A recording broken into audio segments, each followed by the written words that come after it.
That's why they are pressuring Aswan Ighodalo to pursue the fight for the people. It's not about him. They fear that we gave you our mandate. These people stole the mandate in collusion with the INEC. Mr. Isibo's response to some of the things that you have said, you've heard him. He believes that the candidates of the APC won fair and square, that it was on the field this was decided, not by what even the tribunal, Well, it's obvious to the Edo people that Okpebholo today does not have the legitimacy of the Edo people because they did not give him the mandate. We hardly ever heard him during the campaign. He never spoke to anybody. He was not on radio, he was not on TV. He wasn't speaking to the Edo people. Several news platforms requested him to come and express yourself to the people. Let's have an understanding of your thoughts. What are your plans for the people? Until he was declared winner by INEC, nobody ever heard him speak. So I'm amazed that my big brother here now is trying to whitewash somebody that people thought could not even speak. And suddenly told that he's this and he's all that. But the issue is this. The Edo people feel cheated, and that is why they are pressuring Aswan Ighodalo to pursue the fight for the people. It's not about him.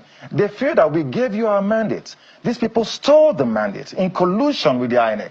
And so please fight for us, fight for our progress, fight for our prosperity. Go and appeal the judgment. And however it goes, fight it to the end of the game, which is the Supreme Court. Because, if the people really gave their mandate to Okpebholo, you would have seen cases of people celebrating and jubilating all over the streets of Benin City today. But everywhere is quiet from yesterday. The people are mourning because they don't know this guy. They really do not know him. We don't hear him talk. We cannot feel his pulse for the people.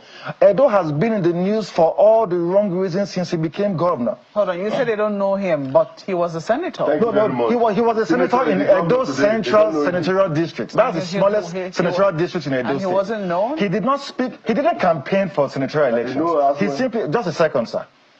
Okpebholo won the senatorial elections just because of the third-term agenda of the PDP, and they didn't want the PDP to continue. And so it was a protest vote.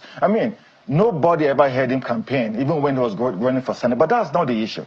The issue is about the legitimacy of the government of Edo State today that Mr. Okpebholo does clearly not have. And that is why the people are upset. You would have seen in the news. It's either a case of insecurity here or insecurity there, or lack of leadership here, or inability to converse with the people. Even till this moment, Okpebholo has not been able to address the Edo people on any issue. We saw a case last week, or was it this week, of a security challenge, in Uromi. Till this moment, the government has not come out to address the people. This is what happened. This is what we're doing. This is what we've done. We saw him go to Kano. We saw him go to Katsina. What about the people who, as it were, you were elected to lead? What confidence do they have in you? Because he knows that these people do not really have confidence in me. That is why he's not seen as a big deal to interact with the people. And this is the failure of the leadership that the people complain about today. And that is why we are heartbroken. Now, just a moment. Yes. Are you saying that he didn't go to Uromi? He went to Uromi on the day after it happened, but the Edo people are not in Uromi. We would have thought that by now there would have been a press briefing. The Edo people are not in Uromi. No, what I mean, Uromi is a city in Edo Central. Of course, the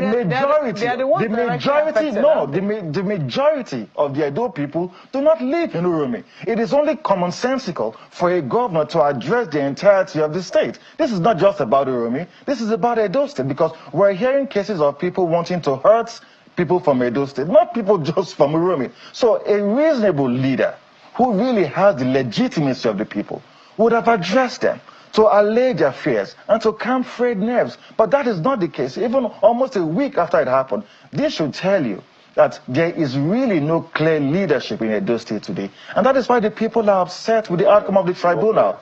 The people are upset because the man who we gave the mandate, the man who we saw go to the marketplaces, he went to schools, he went to offices, he went to the homes of Edo people across the 3 senatorial districts, speak to them, express himself to them, sell his mandate to them. The man who we gave our mandate to was not declared winner at the elections, and he also lost the case at the tribunal, and the people are unhappy. And the sentiments with which I speak today are not just mine, but a collective sentiment of the Edo people. If you do an opinion poll today, I mean, I could watch the comment from Edo people on social media. Nobody is pleased with the outcome of the tribunal. Even across the nation, Nigerians were watching. Nigerians were watching the Edo State tribunal process to see what the outcome will be, to gauge the level of trust they should have in the judiciary. But sadly, there's zero trust. Do you fear? You said there's zero trust, yet your candidate is still going to be going to the appeal court. Yeah, we will have to pursue the case to a logical conclusion. With no confidence. Yeah, well, not absolutely. See, the thing is this: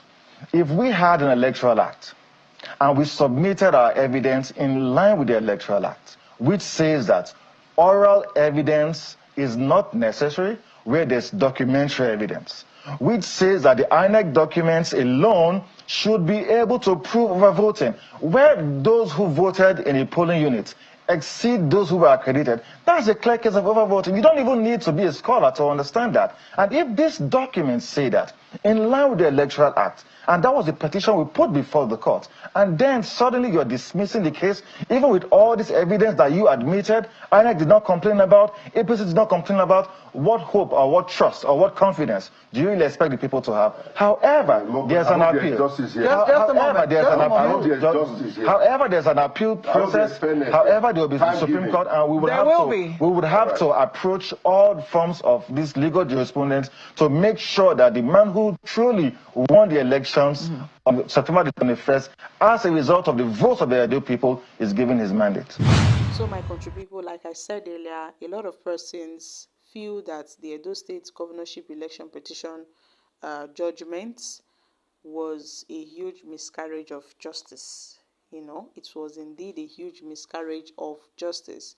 They dismissed Asu Ighodalo's petition, they dismissed the PDP's petition on the grounds that the election was conducted in a substantial compliance with the Electoral Act, thereby dismissing Asu Ighodalo's claims of irregularities and procedural breaches. But they also noted that the overvoting allegations were not true because the PDP and Asu Ighodalo failed to bring sufficient evidence.